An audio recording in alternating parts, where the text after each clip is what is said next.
Have you ever received a call from someone you know couldn't be alive? I never believed in ghosts, not really. I always thought it was just some overactive imaginations, urban legends to scare kids. But then one night my phone rang and everything changed. It was last November, cold and quiet. I was living alone in a small town, working a job that let me work from home, which was great because I didn't care much for socializing.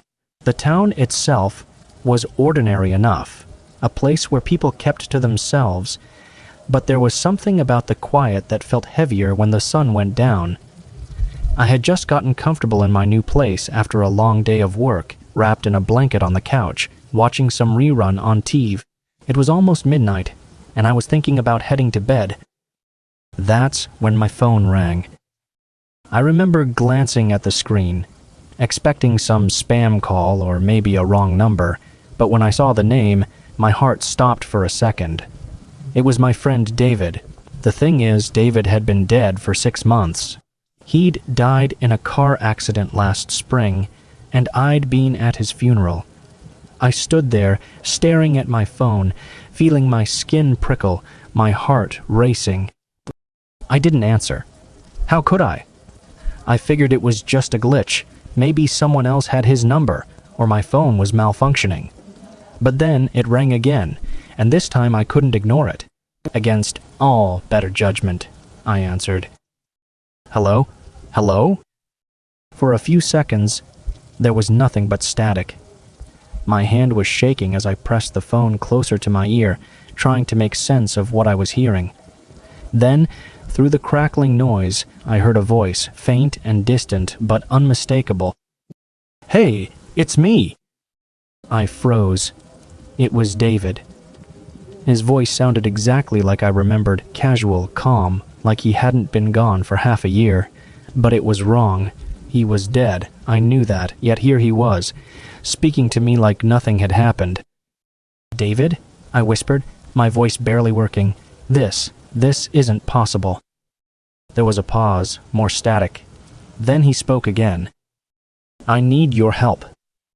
Those words sent a chill down my spine. I didn't know what to say. My mind was racing, trying to make sense of what was happening. Was it some kind of sick joke? Someone pretending to be him?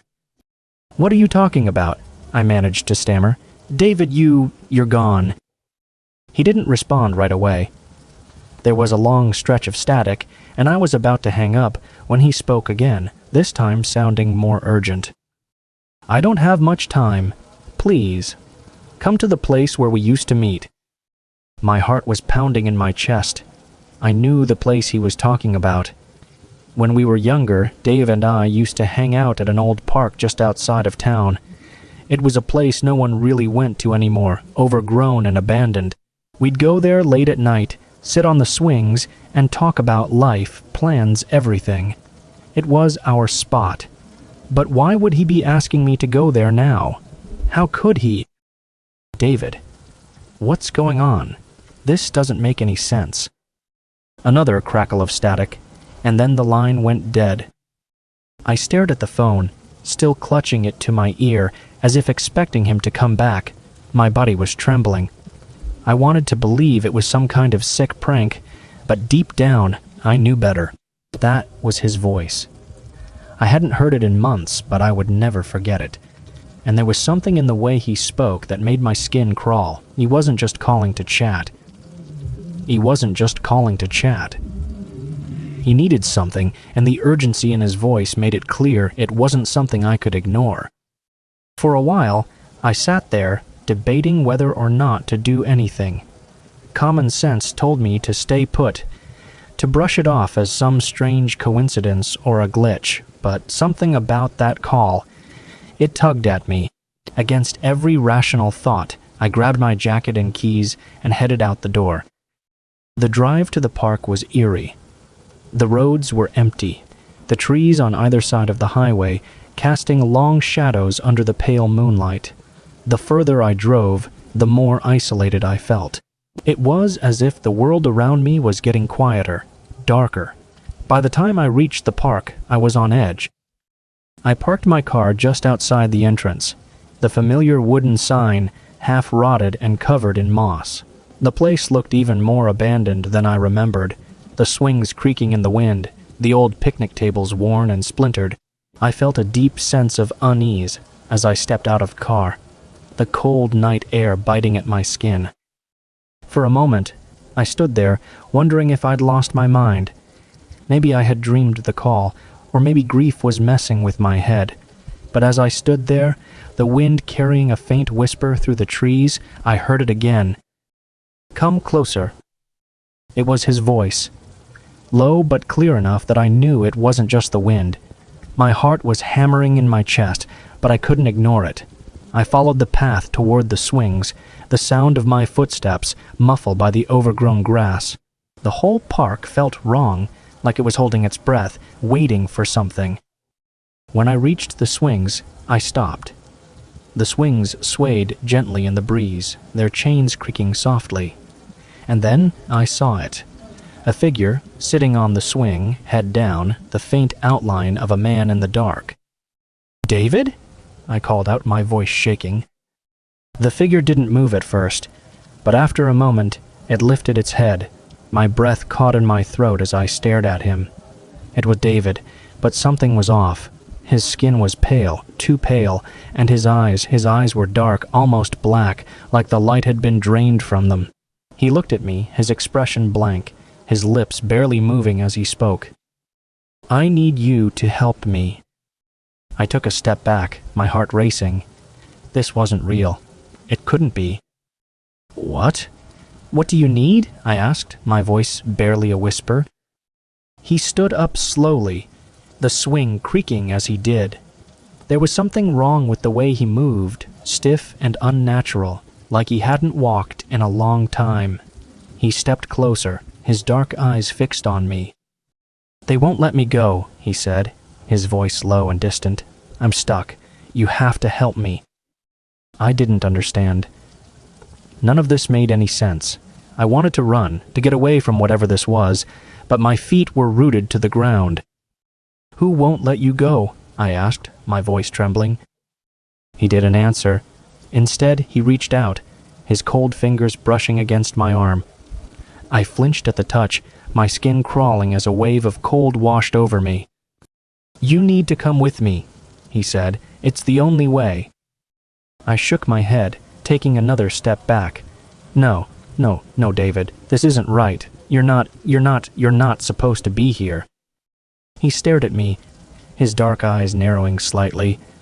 "You don't understand. I need you to come with me, now." My heart was racing, my mind screaming at me to leave, but I couldn't move. It was like I was caught in some kind of trance, his voice pulling me in. I took a shaky breath, trying to make sense of what was happening, but nothing about this was normal. Suddenly, the wind picked up, howling through the trees, and the air around us seemed to grow colder. I could feel the pressure in the air shifting, like something was closing in on me. And then I saw them, shadows, moving between the trees, circling us. They were faint at first, barely visible in the darkness, but as they moved closer, I could see them more clearly. Figures, dark and formless, shifting in and out of the shadows like smoke. They surrounded us, their presence heavy and suffocating. I felt a wave of panic rise in my chest as they closed in, their dark forms flickering like they were barely there, and yet somehow more real than anything I'd ever seen. David turned to face them, his expression still blank, as if he was expecting this. "They're here," he said quietly. "They don't want to let me go." My body was trembling, my breath coming in short, panicked gasps. I wanted to scream, to run, but I couldn't move. The shadows grew closer, their dark forms circling us like predators. I could feel their eyes on me, though I couldn't see their faces. And then one of them spoke, a voice, low and guttural, echoing through the night. "He belongs to us." The words sent a chill down my spine. I didn't know what they meant, but I knew I didn't want to find out. I tried to move, but it was like the air around me had turned solid, trapping me in place. David turned back to me, his dark eyes pleading, "Please, you have to help me." But I didn't know how. I didn't know what to do. My mind was racing, my heart pounding in my chest as the shadows closed in, their presence overwhelming. And then, just as suddenly as it had begun, everything went silent. The shadows stopped moving, their dark forms flickering for a moment before they vanished, melting back into the night. The wind died down, the air growing still once more. I was left standing there, alone in the park, my heart still racing, my breath coming in short, shallow gasps. David was gone. I looked around, but there was no sign of him, no sign of the shadows or whatever they had been. It was as if none of it had happened, but I knew it had. I could still feel the cold, still hear the echoes of their voices in the back of my mind. I left the park that night, but I've never been the same. I still don't know what I saw, what really happened.